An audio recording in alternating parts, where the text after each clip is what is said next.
the house to the start. It went in a straight line. It was moving very quickly. We caught it on the camcorder. It was so cool. And I saw it and I was like, shut the front door. Like, that was amazing. I got chills. It was awesome. And then I'd say about 2 minutes later or so on the recording, it came back, which was also incredible. Again, it's going in like these straight lines. It kind of bounces around a little bit, but the lines are very straight. It's, it was pretty amazing. So that happened. And then we went through all the other camcorder footage. If you've ever gone through an hour of, we got nothing else the entire time. The only thing worse than going through an hour of nothing on the camcorder is having to listen to yourself do all of the talking that we had recorded downstairs, not for the EVP, but for the rest of it. And it's just amazing how much nothing you can say over the course of an hour. It's true, but so it's literally just staring at the downstairs of an empty house, and we got nothing else. And so we thought it was very interesting. The only times they appeared were upstairs when we were upstairs and downstairs when we were downstairs. And again, they, they followed Amelia. They were kind of around me. So goody. Yeah. Well, so one of the other things that I was thinking about with the camcorder footage is we were only able to see one of the orbs in the pictures, in the actual like main frame of the picture. And it was the first picture. It was the first picture. It was the first picture. But if we took the camcorder and we slowed down the footage on the camcorder, would we see anything else kind of showing up, popping up, just because it goes so fast that we can't see it at regular speed? Or even at double speed, as we're just trying to like fly through and see, like, were there any like full body apparitions that showed up? Did any of the furniture move? That kind of stuff. But I don't know that I can spend 3 hours. No, watching I couldn't. I don't have that kind of time. I don't have 3 spare hours. So yeah, that stuff was cool. So then from there, we went on and did an EVP. We did, and it ran about 5 minutes.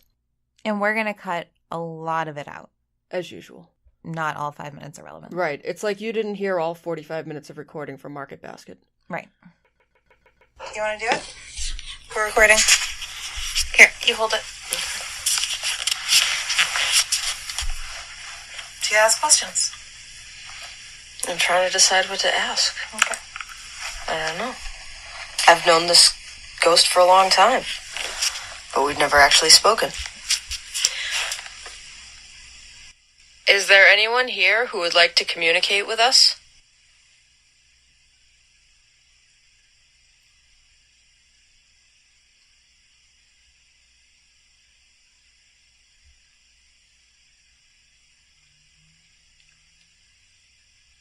Can you tell us your name?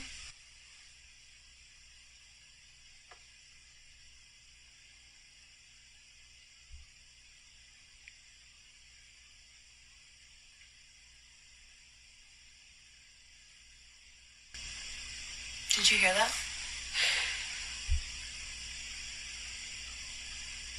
What was that?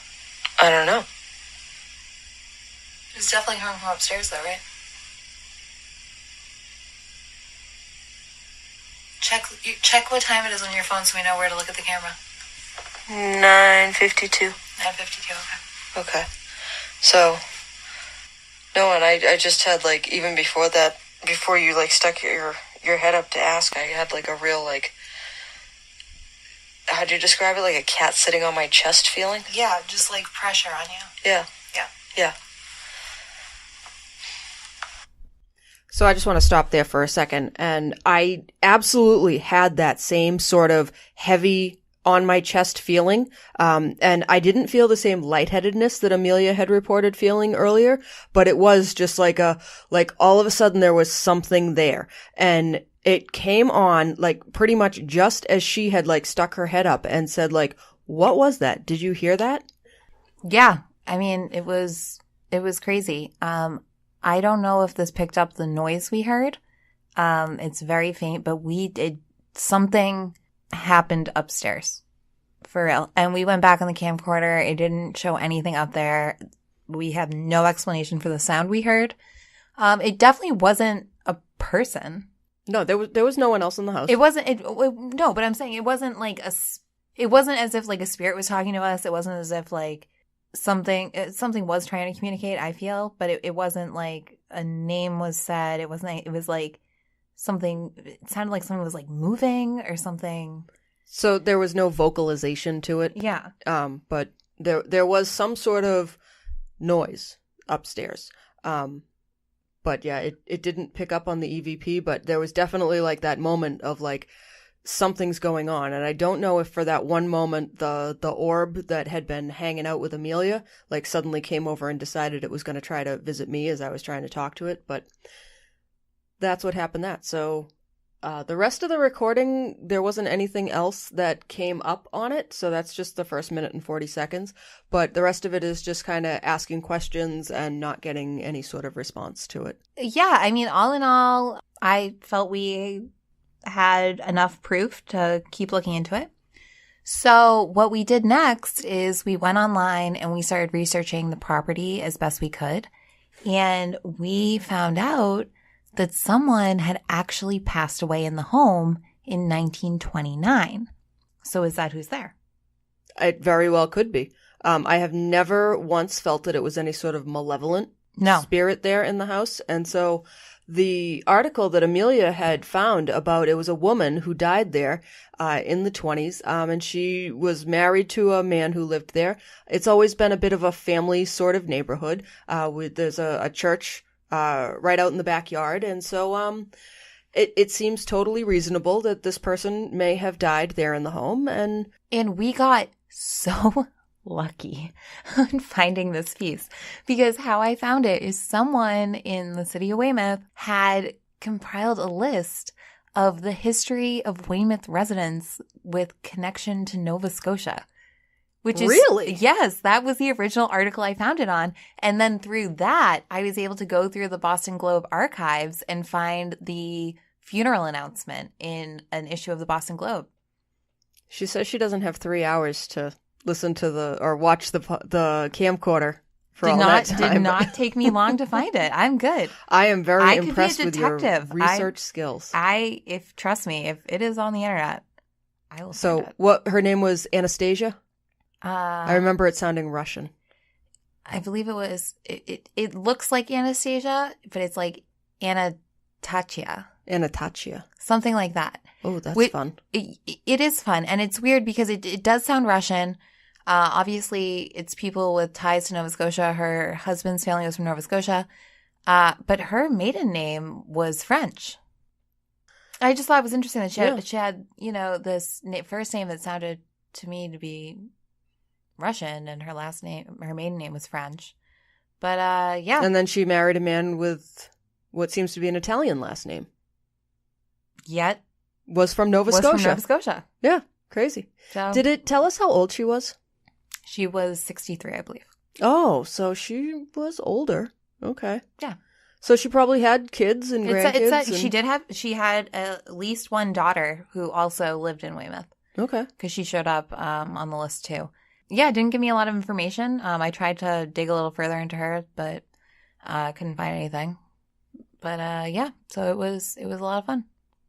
Fabulous. Yeah, I thought that was kind of interesting. Cool. It was a lot of fun going over and actually finding like some proof that after all of these years with the people who did not believe me that there was a ghost at Mom's house, I can now be like, there's an orb. See, there's an orb. Definitely a ghost at Mom's house. And have you told your mother about it? I have not, because you wanted me to record her response to it. So I suppose I have to tell her about it before Wednesday. Okay. Do we have anything else? I have some contact information. We have big news about a new theme song coming. Oh yeah, it could actually end up, if we get the revised version in time, it could end up being on this episode. We got some new theme music made for us from Aaron Schilb and out of Tennessee, and he's in a band, and I know him through the Unbelievable podcast. And he did such a great job. And thank you so much for that, Aaron. It was amazing. It was so cool. So yeah, we're excited to have that. We feel legit now, which is cool. We have some interviews coming up on some other podcasts that we're going to announce. We're going to link up to those on our website. We also have some interviews lined up with other ghost hunters around the area that we're going to play for you guys. We have a couple more actual ghost hunts planned in the coming days and weeks. So yeah, we have some really exciting stuff. And as always, make sure to visit our website, ghosthuntinginnewengland.com. You can send messages from there. And if you send a message and you don't get a response within 48 hours, please resend it because I didn't see it. I'm so sorry. Someone left us a message and I didn't see it for like a week and I feel like such a jerk. So again, if I respond to everything. So what was the message? Just like, hey, how are you? You're doing a really good job on the podcast. Yes. Hey, thanks for the message. Yeah, thank you so much. And, please keep sending us your feedback, positive or negative. We really want to hear it because we're having so much fun doing this. All right. So please follow us on Instagram at Ghost Hunting in New England. We're on Twitter, Ghost Hunting NE. We are on www.ghosthuntinginnewengland.com. We can be found on iTunes, Spotify, Spreaker, SoundCloud. YouTube. Oh, and we're on YouTube. That's true, YouTube. And you can email us, ghosthuntinginnewengland@gmail.com. And we really look forward to your feedback and your, ideas. If you have a story that you'd like to share with us, if you'd like to be a guest, if you have an idea of a haunted place that we can go and investigate, that's all terrific. Yeah, someone had said to us on the Instagram, come to Maine. Yeah, but what's the Bridgewater State College? Yeah? You told me. Someone said on the Instagram to go to Bridgewater State College because it was haunted. Okay. I think most of the colleges around here are haunted because they've been here for so long. Okay, well, that was a tip we got. And so, yeah, if you know anyone with access to get us into Bridgewater State to find out if it was haunted, we'd love to do that. Any final thoughts? Anything else we got? Make sure to give us a 5-star review on iTunes or on Spotify or any of the other places. And like Amelia said last week, if you don't think that we deserve a 5-star review, please, please, please reach out to us and let us know what it's going to take to get your vote as a 5-star review. And we mean send us an email. Don't leave us a 1-star. This isn't Yelp, people.